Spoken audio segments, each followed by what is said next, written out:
Hello and welcome to episode 32 of the TRUUMAN Podcast, the podcast designed to create a generation of self-defined men. Today, I'm joined by James Gairdner. James, thank you so much for being with me. How are you doing? I'm doing good, thanks. Beautiful day outside. Shame to be doing this inside, but there you go. It's the beauties of technology. Unfortunately, we're Yeah, not correct. in this. But I'll start the podcast as I always do. In your own words, James, what makes you a man? I guess simplistically, biology. And I guess when I think about that, that's probably the only thing I think that's a defining quality. I think there are probably then more subtle, socially constructed norms that I would play. So I'm a father, and therefore that is usually a male role. Um, we try in our family not to adopt stereotypical roles, but we probably have, in the sense that my wife, particularly early in our children's life, did the majority of the caring, and I worked. And that was certainly the case for 14 years. And actually, that's been quite an interesting shift as she's gone back to work. And then, I played all the traditional sport that you would associate with men. I'm fiercely competitive, which you think I would typically associate with men. So, gender, I guess, orientation to the world, and the roles I've taken up would, I guess, characterize me as a man. A lovely answer, James. I like the pause at the beginning. It's still my favourite question, just for that pause. Yeah, would have been It's nice to have some warning, but there you yeah, go. you're not alone in the pausing. Don't worry. So Good. yeah, lovely answer. Really nice, really succinct, and really thought out. So appreciate that. Why don't you tell everyone a little bit about what it is that you do right now? So I'm a director of a company called HERESY Consulting. And HERESY Consulting is a clinically informed leadership organizational development consulting business. And I have a particular interest and focus on high growth scale up businesses. So typically not startups, more Series A funded businesses. So generally north of 100 people and revenue of typically more than 10 million. And I support founders and their leadership teams essentially make that really tricky transition between startup and scale up. And I'm less interested in strategy, although I can do that. I'm more interested in the human challenges of making that transition. So for the founder, how do I stay same while I do a really difficult thing that actually not that many people get to do? And as a leadership group, what does that mean for us? How we need to work together, and actually more broadly at an organizational level, what does that mean? And then we tip into talent management. So, once everything is aligned, then there's a question of have we got the right people? And so that's about the assessment of leadership capability. It's about and then development of that talent, both for the current business challenges, but also, and probably more importantly, future challenges, because as businesses grow, they only increase in complexity, and that requires a different level of capability, which needs developing. Yeah, I imagine those sort of founders. Is there a lot of friction there? Is like they've gone from their dream to a business, and it's almost that change. Is there anything there? I mean, most of the stuff that we work with, and most of the individual who's come to us, typically tell a story that says, I used to run this thing and it was really fun to run. It was everything I hoped it would be and more. I've actually been really surprised by my success, but I am successful. The business was successful. And for some unexplained reason, I now find myself, with the experience of wading through treacle, and all the decisions that seemed easy are now hard. And typically, it involves all of these people, and these people won't do what I want them to do. And actually, they won't take any level of accountability, and therefore I'm the only one who feels responsible for this thing, and it's getting bigger, and therefore that weight is only increasing, and I don't know what to do about it. That's typically how people present, and so friction definitely occurs in the organization, definitely, because feeling that way, it's not unusual for us to project that stuff onto other people and to see our faults in others. That's just a normal psychological process. But I think for the individual, it's really challenging, and quite a significant percentage, I would imagine, don't figure out how to deal with this and step away. And for some, that means they exit with decent amounts of money, and for some, it means they leave slightly disillusioned about the idea that it's in some way generative to build a business. So, I mean, for me, it's a really interesting space, and in many ways parallels the experience I have in trying to scale, Heresy, because Heresy is itself a scale-up business, and we ourselves have experienced, that moment of moving from startup to scale up and all of the things that entails. And the challenge, of course, of experiencing that in your own business is that whilst you can be very objective about everyone else, when you're in this shit, it's really hard to figure that out. And I guess what that gives me is a lived experience of what people are talking to me about, but also a real sense of empathy and a patience, actually, because there's an awful lot of people out there who will sell you a quick fix. And the truth is that most of the work that is being done is both organizational work, but it also requires significant personal investment and development.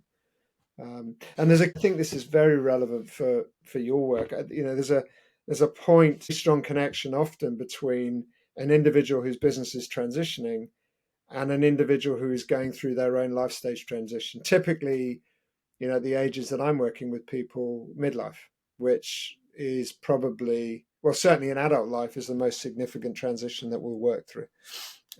So disentangling all of that nonsense is interesting and challenging and keeps me gainfully employed.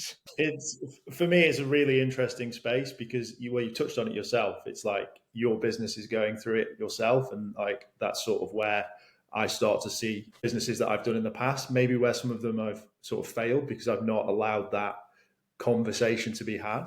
So what I wanted to sort of touch on is, how did you get into this? How did I get into this? I mean, I could go right back to my early life, in the sense that the reason I'm doing the work I'm doing now is probably twofold. One is because of my upbringing, and nothing particularly nefarious. I mean, I went to boarding school when I was 8, and every time I speak to a therapist, they zero in on that because, I mean, it was formative. Generally, they zero in a negative sense, and there definitely are strong personality traits that are not altogether helpful. The reason I mention that is because what it made me very early on was hypersensitive to context. Because in those environments where you don't have, your parents around or anyone particularly familiar initially, you've got to pretty quickly figure out how you survive and how you get on and how you form friendship groups and so on and so forth. So that makes you immensely hypersensitive, and it also makes you immensely empathetic. And you build the ability to make sense of context and figure out what's going on quite fast. And if I fast forward to now, that's essentially what I do. I sit with founders, I sit with leadership teams, and through conversation, I help them and me, because it's a collective endeavor, make sense of a really unfamiliar context. That interest in people, I guess, drove my early part of my career. So I worked initially in sales for Coca-Cola, and then I transitioned into consumer marketing. I'd always wanted to work in marketing, but I had no marketing qualifications. I did an English degree. So I was encouraged to go into sales as a basis for them making that transition. And And actually, I really enjoyed sales. I'm competitive, right? So I loved the sale, but it was more the opportunity, particularly in the Coke space, to just sit with, amazing diversity of people and figure out needs and benefits and all that sort of good salesy stuff. And then I spent 3 years in financial services. I joined financial services at almost exactly the same time as the whole banking system collapsed, which had nothing to do with me. I'd only been there for 3 weeks, but I got to be honest, I wasn't that interested in banking. I found it dull in comparison to where I'd come from. What I was fascinated by was how you transition a group of people through what for them felt like an existential crisis. If you'd worked in banking for 20, 30 years, you had a really clear sense of purpose. A lot of that purpose was driven around money and the creation of value for clients and for yourself. And you'd seen your wealth and your clients' wealth significantly diminished in a very, very fast amount of time. And I worked for HBOS. And again, HBOS collapsed and Lloyd's took us over. And I worked through the midst of that merger. So that only fueled my interest, I guess, in the space that I'm now working in, which is why do people do what they do, and how through a process can you help people make sense of context and therefore feel a level of agency to be able to take some level of responsibility or have some confidence to do something in the environment that you find yourself in. So the thread that really runs, I think, through my career is this idea that I've just always been interested in why people do what they do. But I've also always had an interest in business. And, what's curious is my dad is an out and out financier. So he's a accountant by trade and a finance director, or was. And my mum is a psychotherapist. Psychologist, not psychotherapist.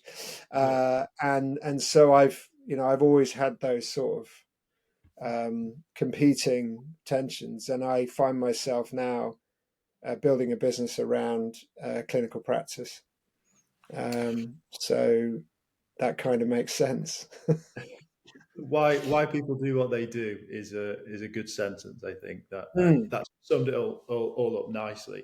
I guess with the space that you're in, this question probably will be really obvious, but do you think competitive nature and success in business are interlinked? And if so, why?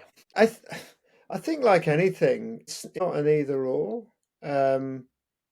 I think some level of competition, some level of ambition, however you define that, I think is really helpful. And most corporate environments are places where you need to push yourself forward. And that needs to be motivated by something, whether that's a competitive nature or a overt sense of purpose or whatever. I think that is important. But then the flip side of that, the sort of dark side of that, is unhelpful and will often derail people. One of the dark sides of competition is that you refuse to work with anyone else and it's all about you. And very quickly in a corporate environment, and certainly in the space that I operate in, you get to realize that actually that's really unhelpful for everyone around you. And it's actually really unhelpful for you because, there's only so many times you can compete with people before they just go, well, you're out for yourself, mate. So best of luck with that. All the work that I do, certainly all the groups that I work with, work effectively because they come to recognize that actually, life, work, everything is a collective endeavor. Even actually the formation of identity is a collective endeavor. We can't formulate who we are. We can't actually exist. We don't know we exist except through relationship with other people. So I don't know if I've answered your question, but I think competition is helpful, but it also can be really unhelpful. I would sort of tend more towards how aware are people of what's going on. So if I said, I wanted to over-index, I wanted people to over-index and myself to over-index in one quality, it would be the capacity that I have to be aware of context, the quality of my consciousness, and also the breadth of my consciousness in any given context. And to come back to your question around competing, my sense is that often competition or overt focus on one particular trait will blind you to aspects of context that are important in moving an agenda forward, moving a business forward, bringing a team together. And so, yes, I think it's helpful, but not in extreme, and certainly not in isolation. It needs to be a trait, not a personality. Almost is that sort of the gist. Yeah, well, yeah, but also I think it's a question. I mean, there's a really nice psychometric profile that we use, with all the caveats around psychometric profiles, called Hogan. And Hogan speaks to, there are 3 reports, and the central one is called CHDS, but it basically looks at leadership derailers. And what interests us, Heresy, when we look at those profiles is the extent to which people have spikes, because you don't necessarily want someone that's, completely moderate and has no spikes. You want people to have spikes because those spikes are the things on which they built their career, and those are the things that have them stand out. And for some people, competition, ambition is a significant spike. The question really for the individual is the extent to which you're aware of that and recognize that on occasions that can be overplayed, and understand the implications of that being overplayed. But then this is where the role of consciousness comes in, because if you're not aware of that and you just go through life blindly competing with everybody and then wondering why you're unable to build any sort of relationship with anyone, that self-evidently can be problematic. Yeah, it's being self-aware, I kind of agree with what you're saying. It's like I agree that being competitive and driven is important, but not at the cost of others and not at the cost of relationships. I think that's No. really very well, for me it's obvious, but maybe not for someone who's hyper competitive, let's say, where it's their only goal. You use the word motivation in that rather than being driven by competition. So, James, what motivates you right now? Right now, I think it's about doing good work. And good work to me feels like work that is grounded in solid theory. So, all of the work that I do is based on both experience, which I think is valid, but also a lot of the training that I've done, particularly in the last 5 years, I guess, as I've moved into this clinical space. Just completed a master's at the Tavistock. So in a sense, I know what I'm doing, and I use what I know to make sense of what I see. And that has always been really important to me. So I think doing good work, and then that work being relevant to the particular context that we are finding. So I posted yesterday actually about an event I went to on Monday, which is called a fuck up night, which is amazing, where people come and they talk about their businesses that have failed, which I think there should be more of. And one thing that really came out of that process was there were service providers charging these people who had very, very small businesses significant amounts for what they were experiencing at that time as a panacea. And even a cursory glance at the numbers would have told you that these people could not afford what individuals were offering them. And yet those service providers charge what they charge. And, there's always two sides to every story, but that's never sat well with me. So, I want to feel that the work I do is well grounded. I want to feel that it's the right work. And I want to feel that it makes a difference to the individuals or teams that I work with. So that is a very, very strong motivator for me. In terms of the work itself, I have always been more minded towards the diagnostic end, i.e., how do we make sense of this place? How do we make sense of, in branded worlds, it was how do we make sense of a client's relationship with our brand or with the context in which that brand is consumed. So I was on sports and energy. What's their relationship with sport, for example? In the business world, it's client comes and says this doesn't make any sense. And that's the place you start. And so I'm motivated by co-creating with them a picture that creates meaning through a conversation.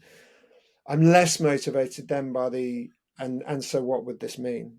And this is why working in a business like Heresy is so powerful, because there are people in the organization who are probably better placed than me actually to do the more detailed talent work, leadership development work, consulting work.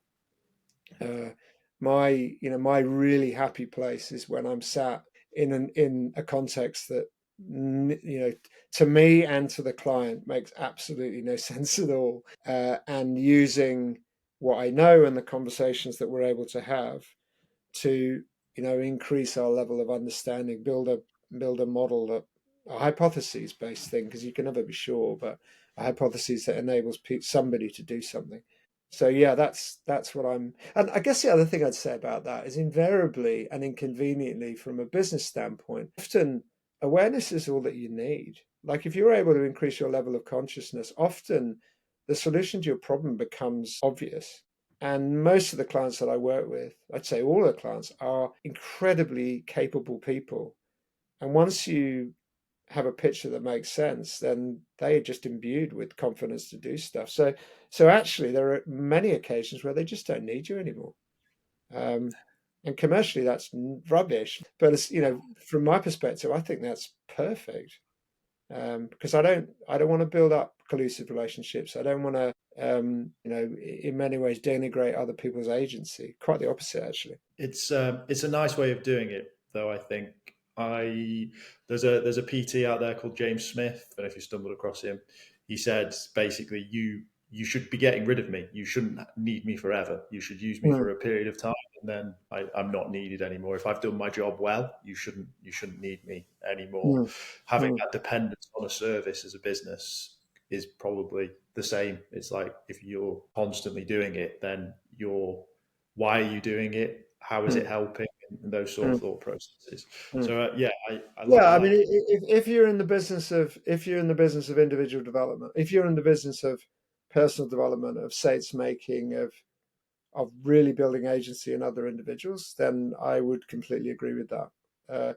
If you're in the business of providing accountancy services, then clearly, there's probably a need for accountancy services, and or HR services, or whatever. But it's amazing the number of people that would agree with the sentiment, but when faced with the commercial dilemma, will seem to operate in a different way, because collusion with that, continue to build a long-term relationship with the client, is incredibly seductive.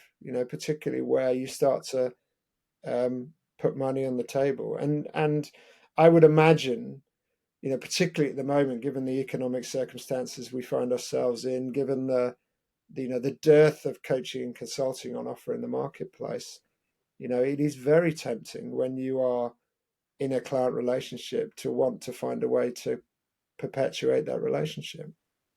You see it across the board. I see it.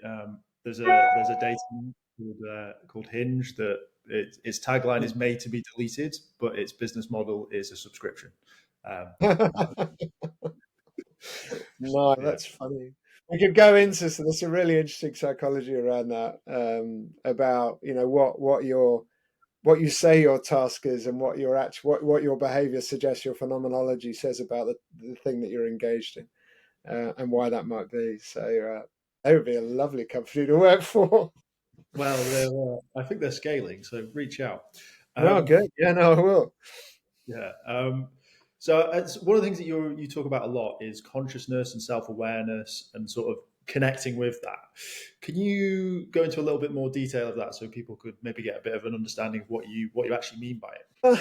At the simplest level, what I basically mean is the level to which you are aware of what is going on around you, the level to which you're paying attention to what's out there versus what's what's going on for you. And the best manifestation of, if you just sit on a train and you watch people, the majority of people on that train are engaged in activities which generally focus on their phone or on the computer. You don't see a lot of people sat on trains. You don't see a lot of people in offices or anywhere, actually, just sitting and engaging with the environment that they're in.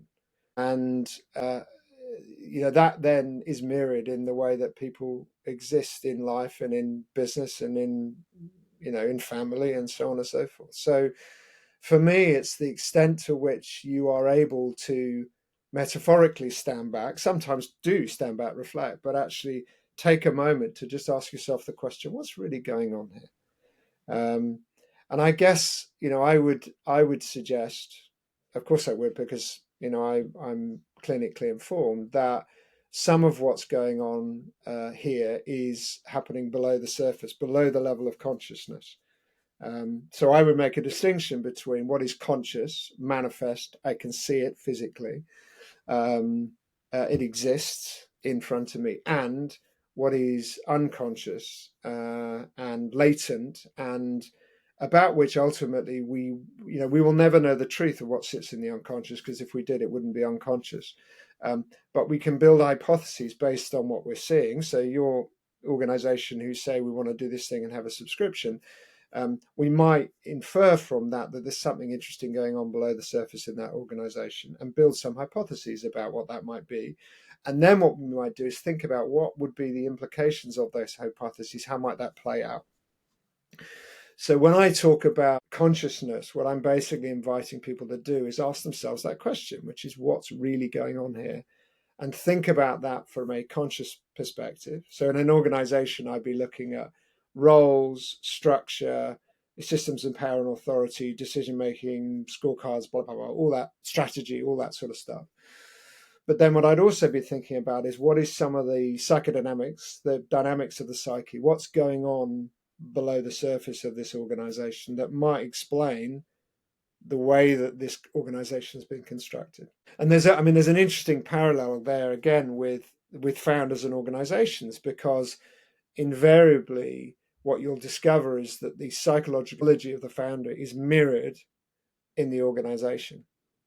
And unless the founder and all the individuals who run the organization are aware of themselves, what they won't recognize is how that is showing up in the organization and causing both the reason why that organization is successful, but also the reason why that organization is potentially unsuccessful, dysfunctional.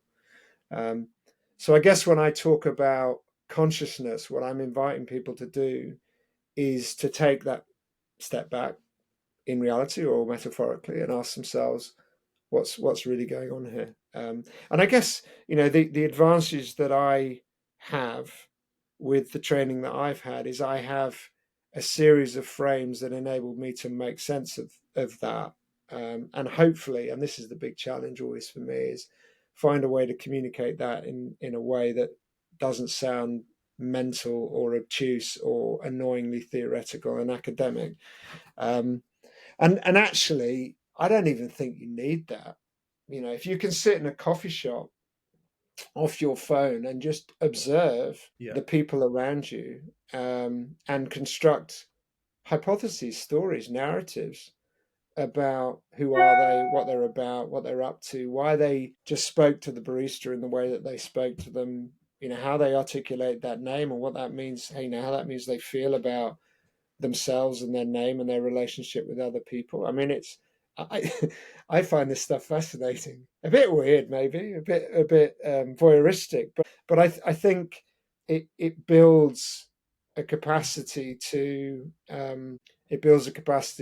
understand a little bit more than I might do if all I was doing is staring at my phone. And anyone can do this. I guess the only other thing I'd add to that is, the language in the unconscious is is emotion. It's a bit more complex than that, but is essentially emotion. And so many of us are very unaware of how we really feel. And so developing the capacity to just check in with yourself and ask yourself, how am I feeling in this moment? And also ask yourself, are those my emotions, driven by the parts of myself that I know reasonably well, or might that tell me something about the individual I'm interacting with, or the environment that I find myself in? There's a lot more data in the world than we pay attention to, and a lot of the problems that I think we experience are because of the paucity of data that we use to try and solve the problems. We're just in this loop. So, yeah, I mean, that's when I think about consciousness, I think about awareness. The other reason why it's important is because in order to create psychological health, we all need to feel that we are in a trusted relationship with another. So we need to feel seen and understood. And therefore, awareness of the other and demonstrating at least a willingness to try and understand them is critical to building psychological health in another. So, as a leadership development consultant, really all we're doing, and certainly this is true of Heresy, all we're trying to really do is to get people to be more aware, because if you're more aware and you're interested in being aware, it's amazing the impact that can have on the people who work for you. It's a really complex topic and something that I imagine we can go really deep into, but you've also summarized it quite simplistically, which makes it usable and people can sort of digest, which is good. Yeah, I hope so. I mean, there's I could sort of give you a bibliography of all the things people might like to engage in. I imagine we could talk for hours on it.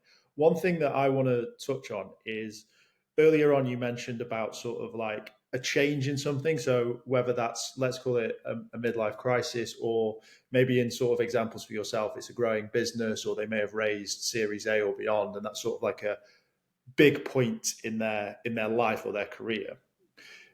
Do you think people and businesses should be looking at this earlier rather than waiting for these sort of big landmark events to happen?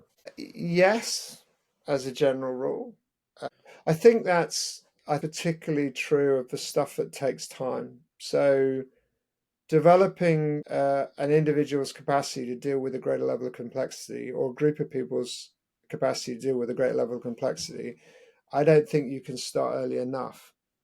And most of the challenges that I experience in scaling organizations is the lack of the capacity of leadership to deal with the necessary increases in complexity that organizations bring. Variously, you find people trying to slow the organization down just at the point they want to accelerate in order to create a set of in order to have time actually to process everything that's going on around them. So I think talent management, talent development, talent assessment is woefully underinvested in and is often left too late.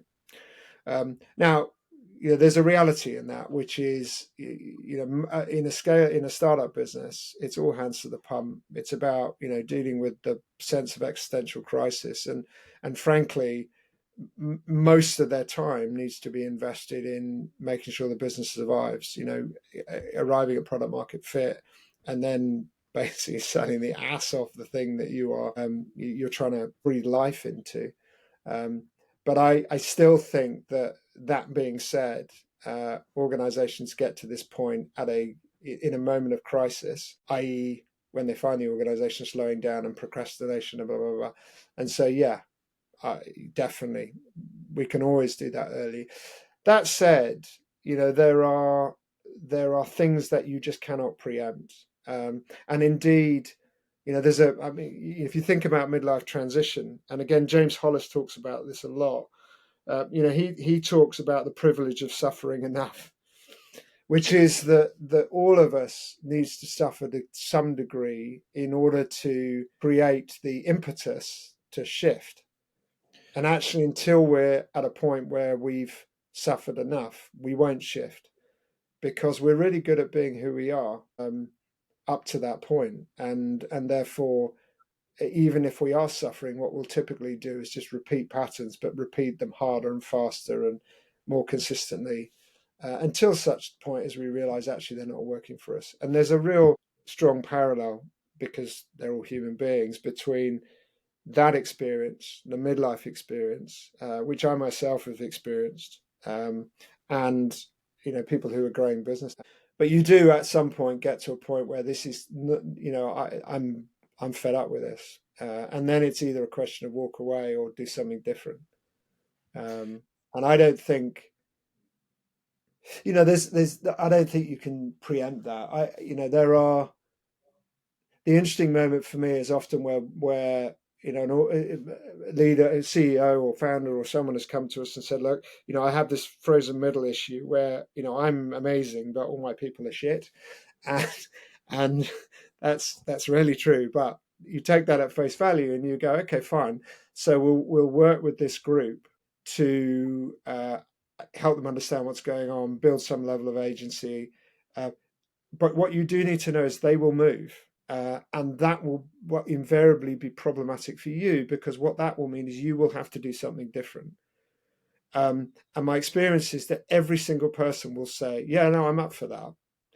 But when it happens, I'd say 95% of people have at least a moment where they go, oh, I'm not sure I want to go in this direction. Thanks very much. Because, as I say, all of us are really good at being who we are, and those transitions require something fundamentally different from all of us, and we have to give some shit up. So, yeah, and the answer to your question is yes. I think we can always think earlier about this stuff, but there's some stuff that we just need to go through, and the suffering is important. And I will say that this is one of my bugbears with people who've done it before, mentoring people who have not done it. Yeah. Because I think whilst there is value, there's definitely value in that. I think you cannot avoid, and part of the learning experience is to go through the slings and arrows of trying to figure it out for yourself. And I'm not sure some of that stuff can be shortcut. We need to suffer in order to grow and build some level of motivation for change, or we just won't. Yeah, well, it does everything, right? Resilience, motivation for change, lessons, everything that you can sort of go through. I imagine as a father, that's something that you think about with your kids as well. Is like, I can tell them lessons, but I sort of want them to have some mistakes. Yeah, it's. I knew the guy who really got me into this work, particularly the diagnostic work, a guy called Mac Andrews, who's had a huge impact on my life, particularly at the moment when I was in a significant transition just before my daughter was born. And he basically taught. I remember one thing he said to me, which is that he was very pleased I was having a daughter, because he said she would teach me a lot, and she has actually. Your question goes back to what is it like to be a man. I think my view of that question, my view of what it is to be a father, has been fundamentally changed by her and my relationship with her, but also in my relationship with my son. But it's very interesting in very, very different ways. But yeah, definitely, my kids are. There's and again, it plays out between me and my wife, because we have very different perspectives on risk. I tend to not think about the risks until I remember one occasion my daughter jumping from in Jersey, where we lived for a while, from one rock to another over it was a dip in the rock. And when I did it too, and I looked down, it basically went straight down into the sea. And it wasn't until after we'd done it that I thought through what might have happened if she'd missed a step and gone down. My wife, on the other hand, would have figured all of that out before it happened, and had her probably not do it, or if she did do it very carefully.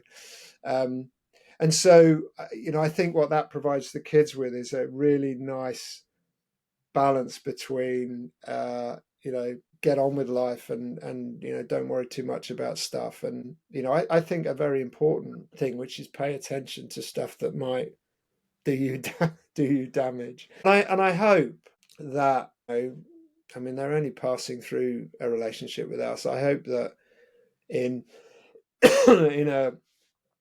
as they get older, they're able to make their own mind up about their attitudes to risk and everything else. Parenting is it's impossible to know the right thing to do. And we are, this will make you laugh. When our kids were Gina Ford, if that means anything to you. So she was the sort of a goddess of what was it called? Like routine. So you would put your kids to bed at a certain time, you would wake them up at a certain time, you'd feed them at some, and everyone in our group who knew we were doing this was like, oh my God. But for us, it was perfect. Like we even got home from the hospital and right, what should the child be doing now? She's asleep. She should be asleep. Good. Brilliant. So to deal with that sort of unfamiliar circumstances, it worked really well for us. But I'm kind of hoping ultimately they'll figure out their own way of making it work. Yeah, well, that's the goal, right? You give them enough tools, but try not to wrap them up in cotton wool too much. There's no rule book. I just think you sort of make it up as you go along, and also know that that great Philip Larkin poem about how your mum and dad fuck you up. I think whatever you do, as human beings, we construct narratives, and some of that stuff is really helpful, and some of that stuff is less helpful, and all of us develop, patterns of relating which have something to do with our childhood and will serve us and will not serve us. So, and I'm sure we've done that to our kids too, no question. Most definitely. When I sort of started this little journey of my own and sort of questioning things and sort of going through this understanding of masculinity and this side of things, one of the first quotes that I was told was that it's your parents' first time on earth too, which I thought was quite a nice way of saying, just have a thought for that too before you judge.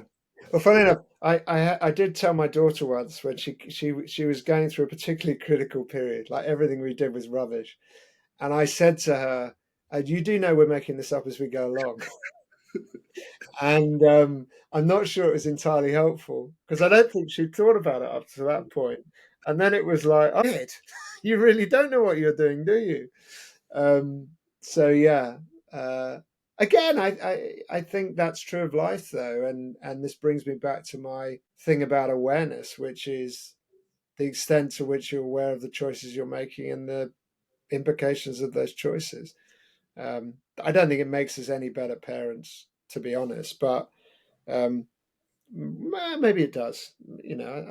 Maybe it does. It certainly has had us question the approach we've taken to a whole variety of things. So not easy. I think honesty will serve them well is my take on it anyway. So James, it's been an absolute pleasure to talk to you. I could talk to you for hours. It's been great. If people have enjoyed what they've heard, where can they find you and where's best to reach out to you? So I'm on LinkedIn at I think there's only one James Gairdner. So please find me there. And I write a bit on there, but always happy to connect with people and always happy to have conversation. I'm not in the business of just collecting connections for no purpose. I genuinely like to engage in conversations with people. So that's probably the best place. If they're passing through Linfield in West Sussex, please drop in, particularly on a day like today. And if people cycle, then always up for a ride. But LinkedIn's probably the best place to start with. Amazing. Thanks for your time, James. Pleasure. Thank you.